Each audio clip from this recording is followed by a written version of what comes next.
Thank you, Senator Young. Just continuing on that line of inquiry, Ms. Stroll, I have heard some people sort of question whether going forward, Iron Dome, as it is currently constituted, will provide significant enough security against rocket attacks emanating from Hamas. Understanding it is still an incredibly effective system, are we also in dialogue with the Israelis as to enhancements or as to other protective measures that we can engage in with them to protect them from future attacks?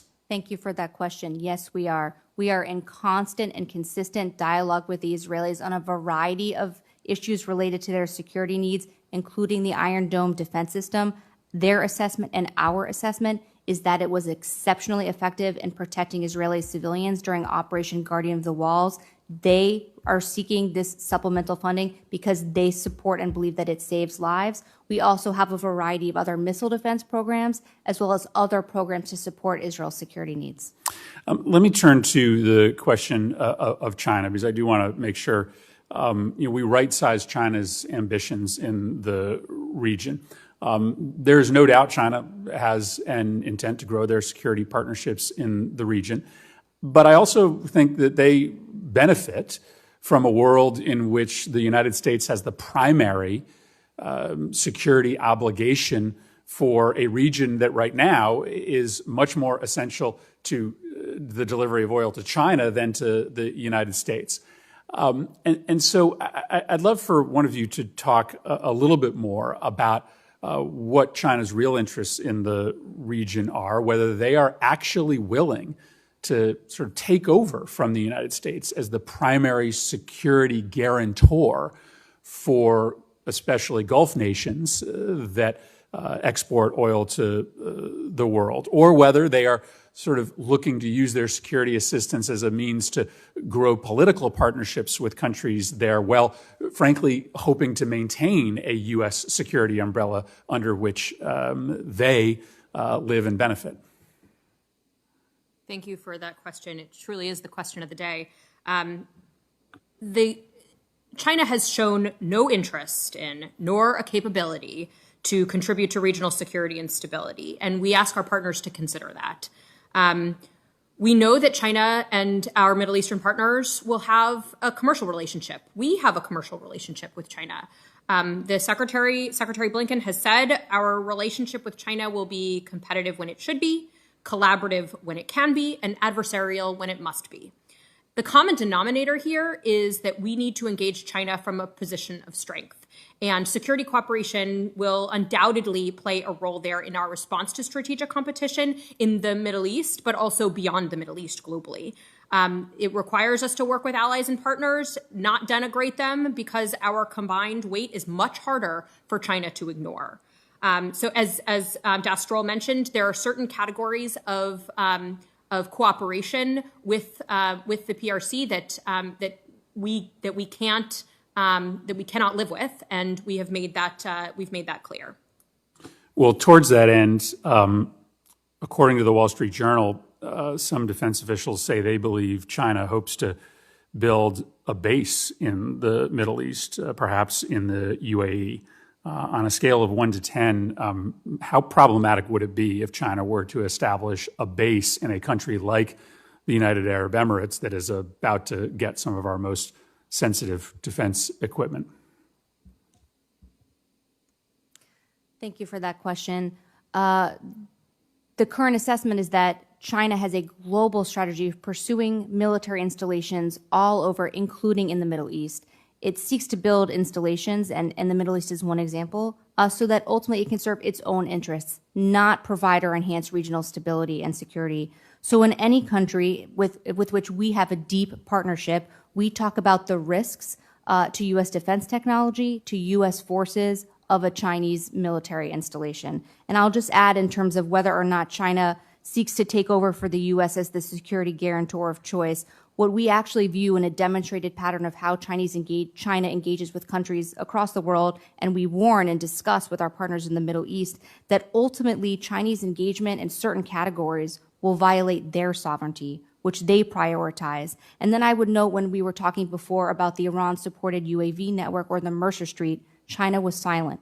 both at the Security Council and in signing on to any statement. This is not a country, Beijing, that is going to support our partners in their legitimate security and defense concerns and needs, and we remind them of that. Well, I hope our partners noticed that silence. Final two questions. First, on the missile technology control regime. This is a voluntary agreement, but one that we perceive to be very important to our global security interests. Prior to the Trump administration, we had interpreted that agreement as preventing us from selling certain armed drone technology to countries sort of outside our very closest partners. Thus far, the Biden administration has not reversed the Trump administration's reinterpretation of that treaty, and as you said at the outset, are pursuing the sale of Reaper drones to the United Arab Emirates. Do you expect other members of the MTCR to issue their own reinterpretations? And are we concerned about the proliferation of advanced armed drones to the Middle East? It sort of feels like we've just sort of given up on this one. We've just said there's so many countries selling so many advanced drones that we might as well just be in the business as well.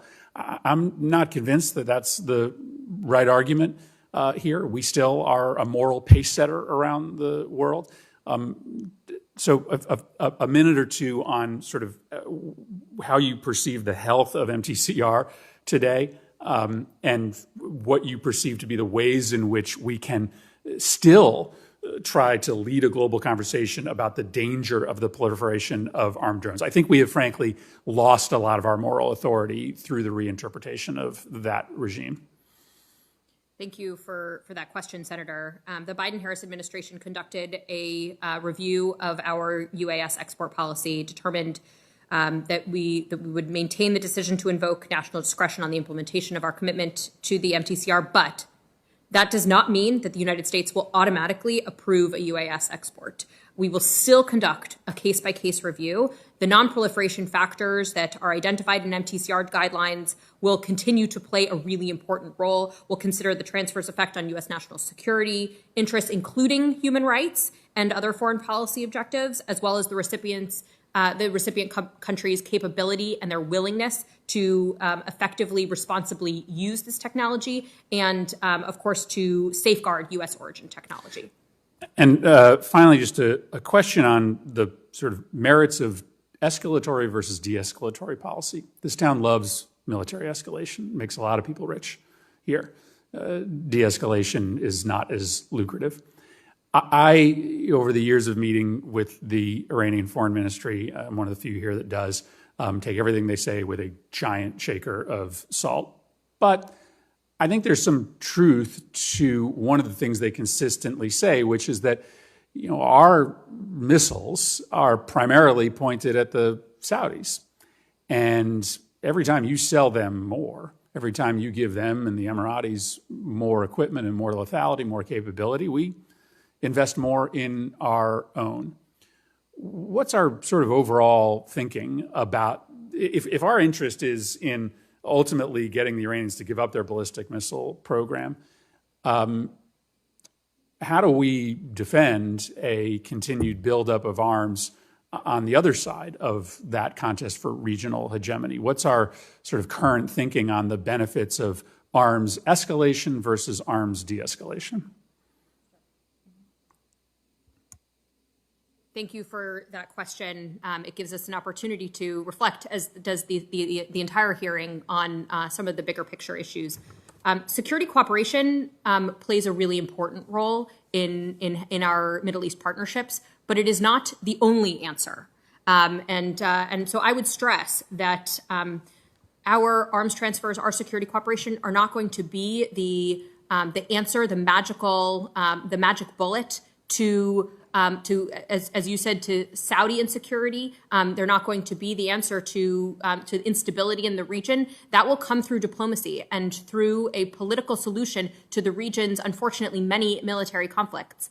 The as I said in my opening statement, we rely on our partners to understand when there is no military solution to a conflict, and we will continue to stress that to them. And that is why you saw in the first days of the Biden-Harris administration that the president made sure to reinvigorate our diplomacy with Yemen, to appoint a special envoy, Tim Lenderking, to be able to reinvest in our diplomatic efforts. Ms. Resnick, I'm gonna follow up with the chairman's indulgence.